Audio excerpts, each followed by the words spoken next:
80 लाख का फ्रॉड और fake supreme court advocate होने की नेम प्लेट। एक फीमेल लीगल इंटर्न ने खुद को fake advocate supreme court of India बताकर लोगों से 80 लाख रुपए ठग लिए। लीगल इंटर्न से मेरा मतलब है वो स्टूडेंट्स जो LLB का कोर्स परस्यू कर रहे होते हैं अब, या फिर वो फर्स्ट ईयर में होते हैं या होते हैं अपने फाइनल ईयर में, और वो अपनी पढ़ाई के साथ साथ किसी भी कोर्ट में जाकर इंटर्नशिप्स कर रहे होते हैं, अपनी ट्रेनिंग कर रहे होते हैं। उनको बोला जाता है लीगल इंटर्न्स।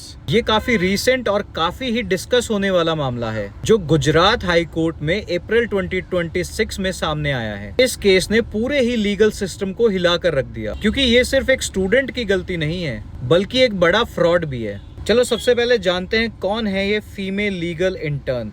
ये जो लड़की है इसका नाम है साधु फाल्गुनी मिथेश कुमार। ये एक फाइनल ईयर LLB स्टूडेंट थी जो एक रजिस्टर्ड एडवोकेट के पास लीगल इंटर्न का काम कर रही थी। फाल्गुनी पर आरोप है कि उसने लीगल इंटर्न होते हुए खुद को advocate supreme court of India claim करा। फाल्गुनी और उसके पति ने मिलकर एक पूरा इलीगल सिंडिकेट चलाया और लोगों को ठग लिया। इनके पास से फ्रॉड विजिटिंग कार्ड भी मिले जिस पर फाल्गुनी के नाम के साथ एडवोकेट भी लिखा हुआ था, और ठीक उसी के नीचे इसने अपने विजिटिंग कार्ड में क्लेम कर रखा था कि she is an advocate working at honourable supreme court of India.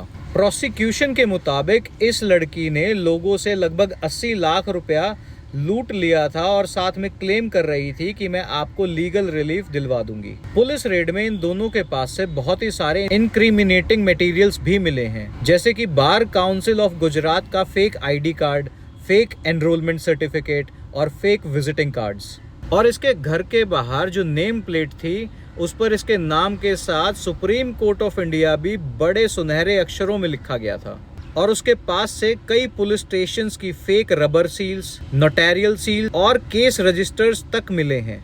जब इस फेक लॉयर का पार्टी से पैसों को लेकर कोई विवाद हो गया तो फाल्गुनी जी ने गुजरात हाई कोर्ट में एंटीसिपेटरी बेल यानी अग्रिम जमानत के लिए भी अप्लाई किया था, जिसमें फाल्गुनी के लॉयर ने ये कहा कि वो सिर्फ एक लीगल इंटर्न है और उसने कोर्ट में कभी कोई वकालतनामा साइन करके नहीं दिया है और ना ही कभी किसी केस में कोई आर्ग्यूमेंट करी है। और उसके लॉयर ने ये भी सबमिट करा कि ये जो पूरा केस है ये सिर्फ एक छोटी सी फीस को लेकर शुरू हुआ था और वो छोटी सी फीस उनके अकॉर्डिंगली 80 लाख रुपए है। और उस केस की सुनवाई कर रहे थे जस्टिस PM रवल जी, जिन्होंने बेल एप्लीकेशन को बड़ी ही सख्ती से सुना और रिजेक्ट कर दिया। उन्होंने कहा कि एक स्टूडेंट का फेक बार काउंसिल की ID रखना, फेक विजिटिंग कार्ड रखना और खुद को सुप्रीम कोर्ट ऑफ इंडिया का मेंबर बताना हमारे लीगल नोबल प्रोफेशन की इमेज पर एक बहुत बड़ा धब्बा है। जिस पर PM रवल साहब ने कहा कि इस 80 लाख के फ्रॉड की तह तक जाने के लिए पुलिस इंटेरोगेशन बहुत जरूरी है, जिस पर इस बेल को रिजेक्ट कर दिया गया। जिस पर PM रवल साहब की कोर्ट ने ये कहा कि इस 80 लाख के फ्रॉड की तह तक जाने के लिए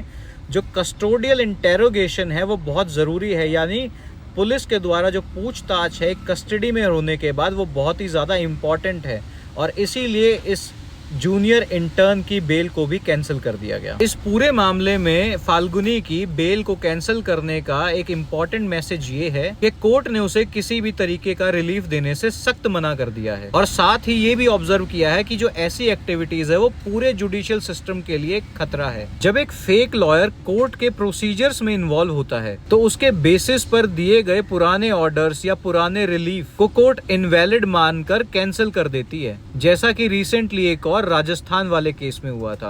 अब आप लोग राजस्थान का भी केस नहीं जानते होंगे, जिसके ऊपर मैं एक और वीडियो बना के डालूंगा जिसमें एक ऐसा ही फेक लॉयर पकड़ा गया था। दोस्तों, इस वीडियो के माध्यम से मैं जितने भी लीगल इंटर्न्स हैं इंडिया के, उनसे एक रिक्वेस्ट जरूर करना चाहूंगा कि जब आप लीगल इंटर्न होते हो, आप कोर्ट में कुछ सीखने के लिए जाते हो, तो मेक श्योर कि आपका जो माइंड है वो उसी प्रकार से एक्टिव रहे, आप सीखने की ही कैपेबिलिटी में रहें, क्योंकि अगर आप अच्छे से सीख लोगे तो पैसे जैसी जो छोटी चीज़ें हैं, मैं अपने प्रोफेशन में पैसे जैसी चीज़ को छोटी ही मानता हूँ।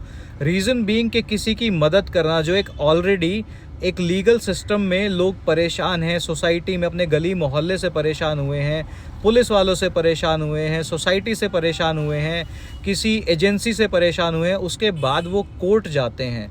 चलो ठीक है, इट्स अ सेकेंडरी पॉइंट कि वहाँ भी उनको कुछ ना कुछ मनी वाइज इन्वेस्ट करना पड़ता है, दैट्स अ स्टैंडर्ड नॉर्म, क्योंकि आप लोग का जो खर्चा है वो किसी ना किसी की अर्निंग होती ही है, that's how the society run.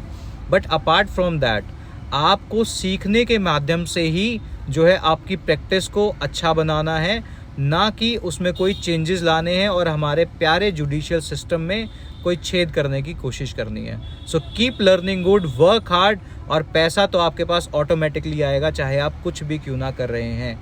चाहे आप अगर टिक्की भी बना रहे हैं ना दोस्तों, दिल्ली जैसे शहर में कहीं भी, तो आपके पास BTW है। अगर आप कोई जूते वूते अच्छा बना रहे हैं तो मोची जैसे ब्रांड भी है, ये बाटा जैसे जूते भी हैं। अगर आप कोई भी काम कर रहे हैं, छोटे से छोटा, बड़े से बड़ा, तो there is money just about your capabilities and capacities. So keep working hard. जब आपकी सीखने की बारी है तो सिर्फ आप सीखें। Thank you.